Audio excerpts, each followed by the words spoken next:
salaamaaleykum mbokki patriote yi gars yi ñu ngi ziar ñëpp di béggee ñëpp di ñaan ñëpp jàmm di ko ñaan suñu bopp di ñaan Sénégal yàlla defal leen jàmm. Aujourd'hui on va parler de compléments alimentaires. Encore une fois on va en parler. On va parler d'aspects plus scientifiques et plus spécifiques.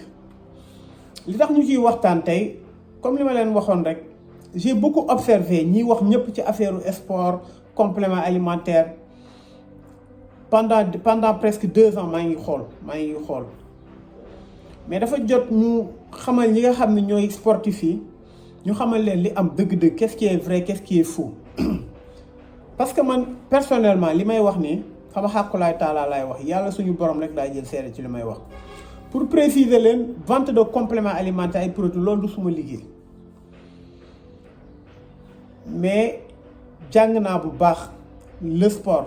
en général xam peut-être loo xam ne am na ñenn ñu wax xamuñu ko dama seetaan benn vidéo naa leen ko tegal léegi ngeen xool ku ñu naan coach Gaye ak coach comment il s'appelle encore coach Gaye avec coach Ngom ma seetaan leen il parlait de complément alimentaire baaxul lii waaye sax nee na ku leen wax nee leen coach Gaye nee na complément mais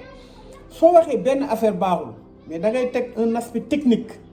lan moo tax baaxul léegi nga wax ni nga wane ni maîtriser nga li ngay wax en fait parce que dafa am loo xam ni c'est trop facile toog ni lii baaxul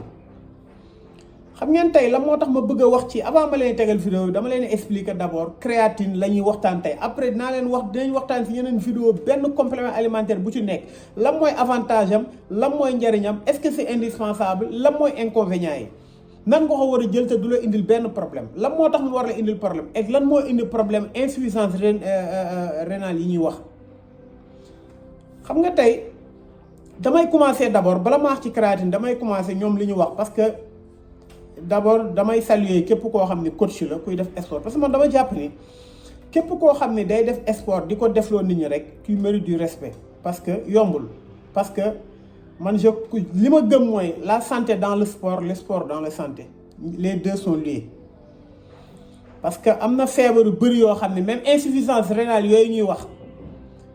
sport mun na ci wàññi lu bëri parce que tey dañ la exiger pour nga def 30 minutes de sport daanaka par jour 4 fois la semaine kon ça veut dire que ñooñu je leur dois du respect mais suñu yeggee benn aspect boo xam ne mokkaluñ ko peut-être ñoom seen aspect xaw ma ñoom lan mooy seen rôle ci sport bon xaw ma sax ndax ñu ngi fii wala déet mais peut-être ñi ngi wax ñi am na ñu leen di déglu mais j'ai lu beaucoup de commentaires ñoo xam ni bon ñi ngi leen di sax fenloo mais gis naa ci ay commentaires yoo xam ni ñooñu ils maîtrisent plus que sax ñoom ñuy wax mais comme commentaires yi du ñëpp a koy lire man je vais aller dans le fond d'abord pour wax leen ñi ngi naan insuffisance rénale am na ñu mu rey xam nga tey yëpp nit ñi weesuwul nga toog ni lii baaxul te tegoo lu tax il faut décortiquer ça xam nga tey insuffisance rénale 93% Sénégal xam nga la moo ko indi c'est lié aux maladies cardiovasculaires l'hypertension artérielle maanaam tension yi ngay gis nii beneen bi mooy le diabète hypertension artérielle mun na nekk maanaam le diabète ngeen diabète ñëpp xam nañ ko diabète bu avancé day indi insuffisance rénale loolu c'est sûr parce que le taux de sucre dans le sang ça veut dire que les reins ne parviennent pas mu filtrer ko normalement ça veut dire que da koy indi c'est sûr loolu mënul ñaax su fekkee diabète boo yéex a xam la sax c'est encore pire beneen bi mooy les infections maanaam les infections yi mën na nekk infection bactérielle infection virale wala infection parasitaire yooyu mooy indi insuffisance rénale leneen li mooy soo xoolee Sénégal li nga xam ni moo gën a indi taux d'insuffisance rénale yi mooy maanaam l'automédication maanaam jënd benn garab sans indication beneen bi mooy les médecines traditionnelles les médicaments toxico-traditionnels maanaam reen yoo xam ne amul dosage xamul lan mooy posologie bi xamuñu contre-indication bi da nga ko jël te reen yooyu tubaab bi su ko jëlee ñu xam nga dañ naan tubaab bi lépp fi la ko jëlee kon maam faju maam mais faju maam tubaab bi su ko jëlee day jël yëpp teg ko tas ko il faut regarder les propriétés mu xool maanaam ndax sa yaram dina ko mun a assimiler ndax dina ko mun a synthétiser maanaam dina ko mun a transformer selon les besoins en acides aminés loolu moo indi taux d'insuffisance rénale. Insuffisance rénale nag soo ko déggee dafa nekk loo xam ne mënuñu ci dugg dans le fond parce que dañuy yàggal dañuy yem foofu noonu. On va parler de la créatine xam nga créatine tey dafa nekk loo xam ni du tey parce que dëkk bu mel ni Amérique nga xam ni soo feebaree gouvernement bi moo lay fay couverture maladie bi dafa am doole est-ce que yaakaar ngeen ni dëkk bu mel ni Amérique dinañ fa bàyyi ay produits yu bon di circuler seen dëkk non. gis nga créatine ki ko njëkk a découvrir c'est un français du sax américain benn tubaab bu ñuy wax Michel Chevreul en 1832 la ko découvrir 1847 la commencé découvrir ni lii nii dafa am effet sur les muscles sur le fonctionnement des muscles kooku def naa Michel Chevreul mi ngi dee dans les années 1965 yaakaar naa année boobu la dee 1960-1965 la dee bon je vais voir après. Mais 1970 1980 les gars yi commencé les scientifiques maanaam les chercheurs commencé di intéressé wu à la propriété de la créatine 1990 la ñu commencé d'une manière scientifique ñu scientifiser ko ñu xool lan mooy les vrais composants de la créatine ak ses effets sur le corps humain et dans les muscles. Aujourd'hui tey soo xoolee l'emploi de la créatine ñi koy employé ñi nga xam ñooy employé créatine mooy les sportifs professionnels les sportifs amateurs les sportifs universitaires et ça xam ngeen ne en 2004 seulement aux États-Unis 4000 tonnes créatine la ñu consommé ci dëkk ba 4000 tonnes créatine actuellement ñi ngi ci 23000 tonnes par année moom la ñu utiliser biir États-Unis dafa am la CIO comité international olympique dafa approuver créatine ak tous les associations sportives et athlétiques dans le monde dañoo approuver l'utilisation de créatine pour les athlètes est-ce que xam ngeen ni créatine bokk na ci substance yi nga xam ne dañoo permettre pharmacie yi di ko jaay maanaam ñu dugal ko ci pharmacie yi di ko jaay créatine pharmacie yi dañ koy jaay pharmacie lan lañ fay jaay luy faj la ñuy jaay mais tout texte nuit tey suñ la bindalee vitamine C ñu ne la jëlal 500 grammes par jour maanaam vitamine C 500 maanaam 500 milligrammes de composant vitamine de C nga bëgg a jël plus wala garab bu mu mënti doon nga bëgg a naan plus nga kii su yàggee dina la indil problème. Bon dañuy dugg ci vidéo bi ngeen seetaan ko après on va revenir. boo xoolee protéines li ko composé mooy ay acides aminés essentiels et non essentiels les acides aminés non essentiels yooyu organisme mën na ko sécréter mais yi nga xam ne acides aminés essentiels la mooy les protéines complets loolu nit ki da koy soxla di ko wutee ci aliments yi maintenant et dans si côté boobu la doon waxee. mais am na ñoo xam ne si autant ñuy dem. gars yi dama leen seetaan mais ay ree sax damay jàpp quoi da ngay xam ne ñii table de multiplication lañ te maanaam maîtriser wuñ lu ñuy wax du man waxuma je suis pas prétentieux mais il faut que ñu waxante dëgg mooy ku nekk xam say limite ku nekk xam say man am na foo xam duma fa dugg parce que du suma xam-xam su ma ci bëggee dugg damay dem waxtaan ak ñi nga xam ne ils sont habilités te il faut que gars yi di ouvrir débat bi tey su fekkee da nga wax ni lii kiiwul. Moi je t'invite un gym ma invité coach ñaari coach yooyu na leen toog on va filmer ça Sénégalais yi di dégg mun na nekk seen chaîne YouTube wala sama chaîne TikTok wala sama chaîne YouTube ñu woo kenn muy interroger ñu xam ku nekk loo xam te pour man war nañ mën a comme ñoo bokk le milieu toog sottante xalaat ñu toog sottante yokkante parce que seen domaine peut-être mun nañ ma ci gën a xam lu bëri suma domaine góoma ñi ma leen gisee góoma xam nañ ci lu bëri parce que tey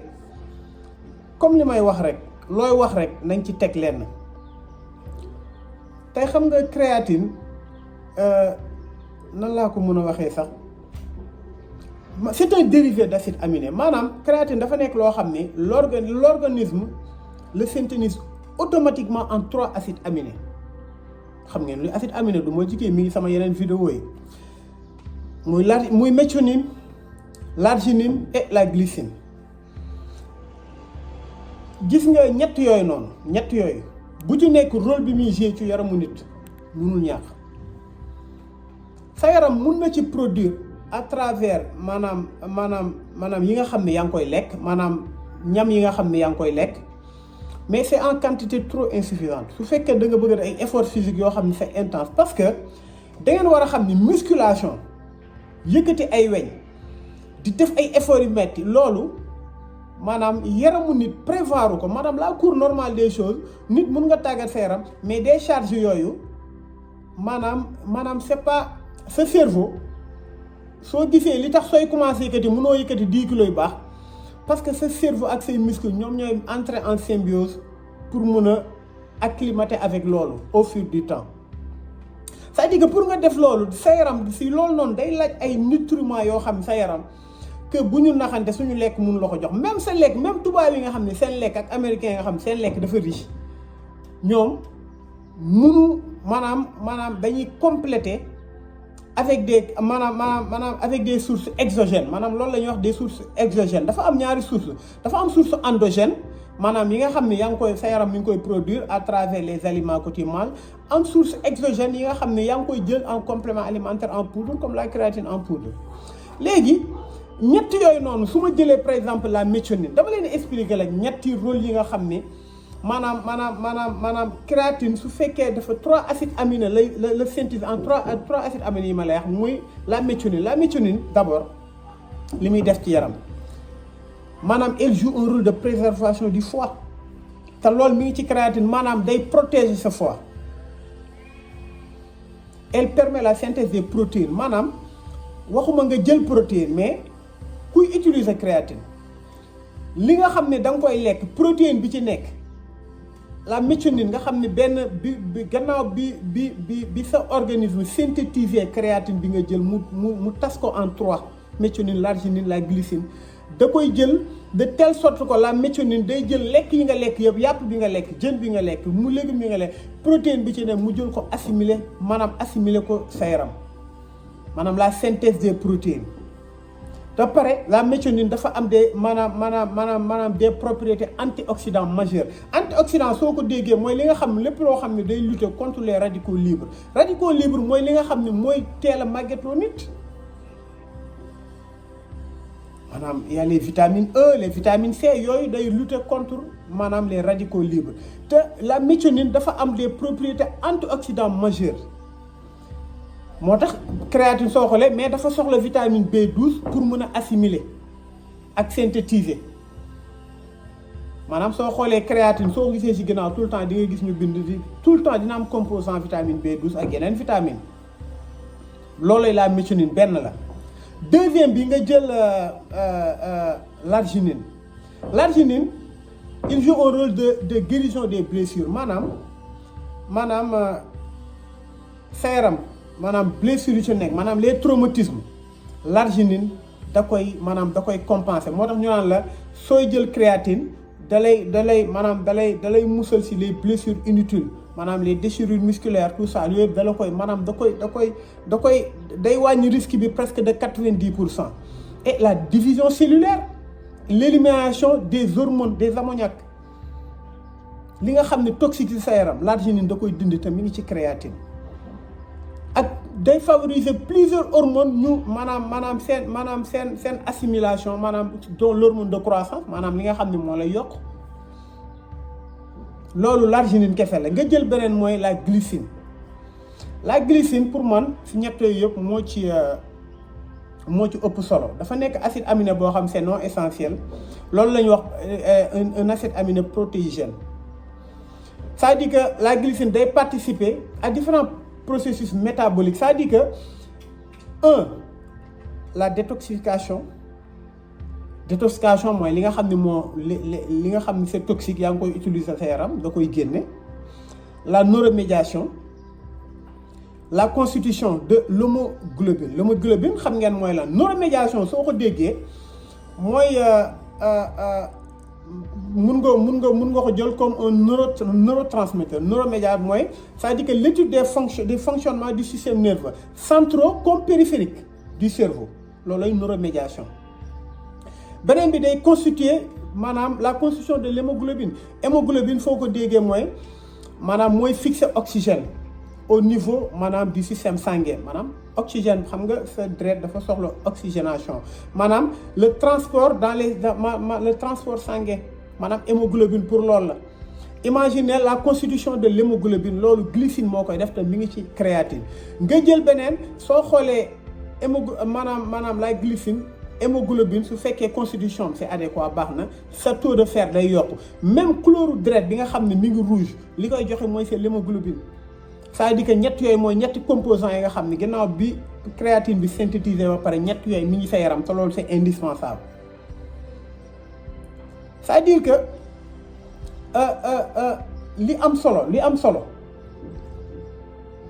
mooy nekkul li nga xam ne yaa ngi koy wax pour feeñ wala man li ma jàpp mooy yaa ngi koy wax pour peut-être pour man comprendre ma quoi pour apparaître.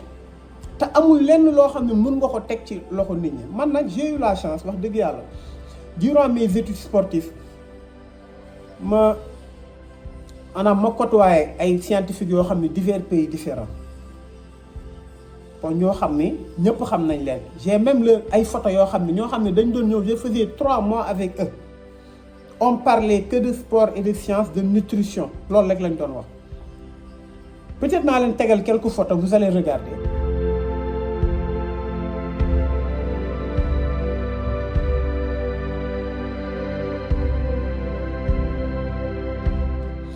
waaw mi ngi noonu bon li tax moon leen photo yooyu dafa nekk loo xam ne man pour wax leen man aw ma maanaam fréquentation pour le sport Sénégal fi su ma duggee man je vais nulle part à part su ma liggéey aw ma fréquentation su ma jigee di sees ni on doit parler de sport et de science loolu laa gëm suma àdduna parce que loolu mooy suma passion ñi ma xam bi ma nekkee xale ba léegi j'aime le sport maa ngi koy fàttaliku bi ma gënee nekk jeune ñi ma xam dëgg ñi ma màggandool dañ ma seede loolu sport musuma ko caaxaane c'est pour cela bi ma génnee Sénégal la première chose ma inscrire dans un centre de formation professionnelle boo xam ne j'ai pendant 9 ans j'ai payé excessivement d'argent pour ça